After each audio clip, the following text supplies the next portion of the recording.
नमस्कार, मैं नितेश उपाध्याय इस समय उपस्थित है भदोही जनपद के ज्ञानपुर क्षेत्र में। आपको बता दें कि प्रमुख समाज सेवी लोगों के सुख दुख के साथ ही इस समय धर्म क्षेत्र में अपनी अहम भूमिका निभाने वाले संतोष वर्मा जी हैं। हम इनसे बात करेंगे जिनका पूरा समय धार्मिक कार्यों एवं सामाजिक हितों के लिए लगा रहता है। खास करके अगर बात करें तो युवाओं के लिए शिक्षा स्वास्थ्य को लेकर के हमेशा से ये अपनी आवाज उठाते रहे हैं। आइए हम इनसे बात करते हैं। स्वागत है सर आपका चैनल में। क्या कहना चाहेंगे सर, इस समय एक मुद्दा जो कि चल रहा है ज्ञानपुर के विकास को लेकर के। इस बार तो विकास कार्य हमें नहीं दिखाई पड़ा।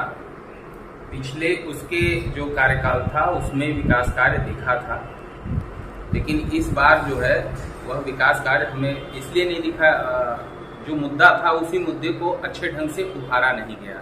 जैसे हमारा ज्ञान सरोवर है, जो कि ज्ञानपुर का ऐतिहासिक सरोवर है, वह ऐतिहासिक सरोवर जिसके नाम से ज्ञानपुर नगर है, वह अपने जीर्ण शीर्ण अवस्था में पहुंच गया है। एक समय था इसी सरोवर के कारण जो है बहुत एक क्रांति जैसी आई हुई थी, लेकिन आज के परिवेश में देखा जाए तो अपनी जीर्ण शीर्ण अवस्था को प्राप्त कर चुका है। हमारी प्रमुखता या हमारे विचारधारा में हमेशा से यही रहा है कि इसको इस तरह से बनाया जाए। यह महादेव का स्थान है, उसके पास एक जलाशय है, जलाशय को चारों तरफ से सुंदरीकरण किया जाए, उसमें एक ऐसा साफ स्वच्छ जल रखा रहे जो वेंटिलेशन करता रहे, इधर से जल आता रहे उधर जो है निकलता रहे।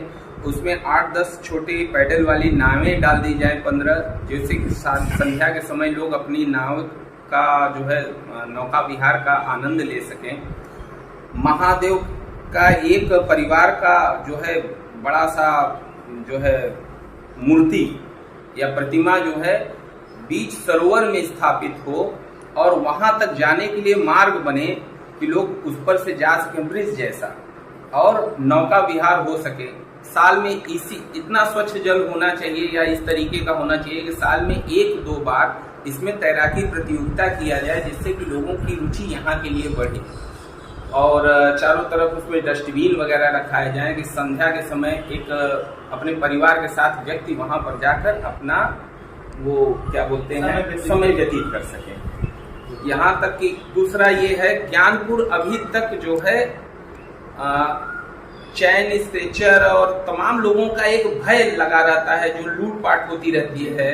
इस संदर्भ में हमारी विचारधारा रही है कि अगर कुछ ऐसा मौका हमको प्राप्त होता है तो मैं ज्ञानपुर को पूरी तरह से सुरक्षित करने की बात करूंगा। इसके लिए मैंने कई बार कप्तान साहब से, एसपी महोदय से, कमिश्नर साहब के साथ भी एक बार मीटिंग हुई थी, 2 बार जो है यहाँ पुलिस लाइन में, और माननीय जिलाधिकारी महोदय राजेंद्र प्रसाद जी भी थे, उनके साथ भी हमारी वार्ता हुई थी। पूरे ज्ञानपुर क्षेत्र को, हर नाके हर तिराहे को सीसी कैमरे से लगाकर इसे सुरक्षित करने की एक वार्ता है कि अगर इसे चारों तरफ से लगा दिया जाए तो जो कतिपय लोगों को एक मन में लगा रहता है वो डर खत्म हो जाएगा। हर निंदल, हर नाके आपराधिक प्रवृत्तियां यहाँ पे कम हो जाएंगी, खत्म हो जाएंगी मेरे ख्याल से, और वो सारी चीजें जो है पुलिस महकमे को सुपुर्दगी में दे दिया जाए। तीसरा एक बहुत बड़ा मुद्दा है हमारा कि यहाँ पे जो है हमारा तिराहा है, मुख्य दुर्गागंज का ये तिराहा जो नाका है, यहाँ पे आप किसी भी बारिश में देखिए घुटने तक पानी आ जाता है। ये आज तक समाप्त ही नहीं हुआ, मतलब जल निकासी की समस्या है जी। तो अभी तक आप ये सोचिए कि कौन सी ऐसी चीज है जो कि नहीं हो सकती, कौन सा ऐसा कार्य है, कौन सो काज कठिन जगमाही जो नहीं हो ताकि ये भगवान ईश्वर की इच्छा अगर हो ही जाए तो क्या नहीं हो सकता। इसका वो केवल खाना पूर्ति हो जाती है, वहां खुदवाया गया, पाइप डलवाया गया, मरम्मत किया गया, स्थिति जस की तस। ऐसा क्यों हो रहा है, उसका एकदम अंतःकरण से निदान कर दिया जाएगा कि मतलब एक बार जो हो जाए तो फिर दोबारा ऐसी कोई नौबत आए ही न। यहाँ हमारा दूधनाथ का मंदिर है और बहुत सारे धर्म प्रेमी मिलकर उसके जीर्णोद्धार की बात कर रहे हैं। मैं ये समझता हूँ कि उसको चारों तरफ से जीर्णोद्धार करके एक बड़े धर्मशाले का रूप दिया जाए, वहां पर जो है 4-5 कमरे हो जाए, वहां पे अपना धार्मिक आयोजन और छोटे मोटे वैवाहिक आयोजन, यह दोनों उसमें हो सके। जो गरीबों के लिए स्थान नहीं है, जिसके पास पैसे हैं वह लान बुक कर लेता है। लेकिन जो गरीब हैं, जो मध्यम वर्गीय हैं, जो चाहते हैं कि धार्मिक स्थल पर ही हमारा विवाह हो, ऐसे बहुत सारे धर्म प्रेमी हैं, उनके लिए एक अच्छा विकल्प हो जाएगा और वह जो है उसका उपयोग कर सकेंगे।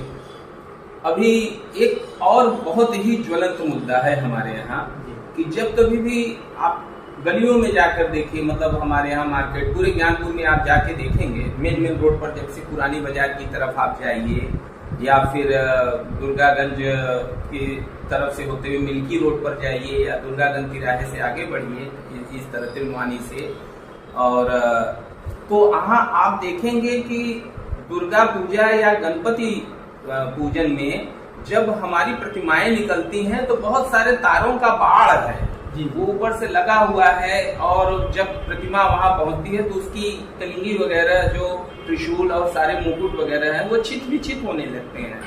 ये जंगल तारों का दुरुस्त भी नहीं होता है, इसकी अनदेखी होती रहती है एक तरीके से। मेरा ये मानना है कि तार की संख्या कम से कम हो और उसकी हाइट ऊपर से हो। ये जो हमारे फुटपाथ पर रहने वाले लोग हैं, इनसे एक मार्केट लगता है, अगर ये हट जाए या सब्जी मार्केट को हटा दिया जाए, सब्जी लगाने वालों को हटा दिया जाए, फल विक्रेताओं को हटा दिया जाए, तो क्या बाजार रहेगा?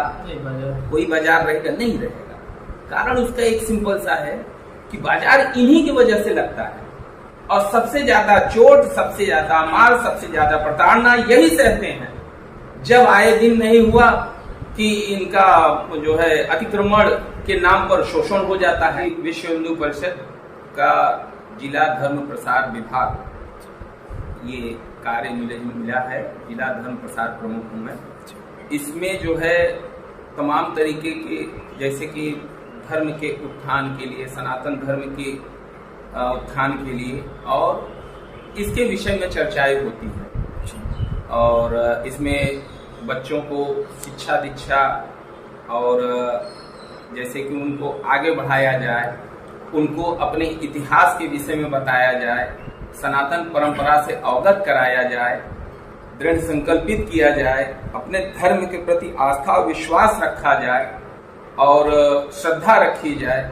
ऐसे और कई विकल्प हैं जो कि इसमें आते हैं। एक शाखा लगती है और या धार्मिक केंद्र होते हैं जैसे मंदिर वगैरह, वहाँ पर धार्मिक आयोजन होता है, साप्ताहिक होता है धार्मिक केंद्र, वहाँ पर हमारी वार्ता होती है, वो सारे लोग वहाँ पे उपस्थित होते हैं, तो एक भजन पूजन का कार्यक्रम होता है, उसी में हमारा संवाद होता है, उसी के जरिए हम लोगों से वार्ता की। तो एक आस्था का विषय है ये, और मुझे यह लगता है कि हर एक हिंदू को अपनी सनातन धर्म की परंपरा का अनुपालन करना चाहिए, उस पर चलना चाहिए। एक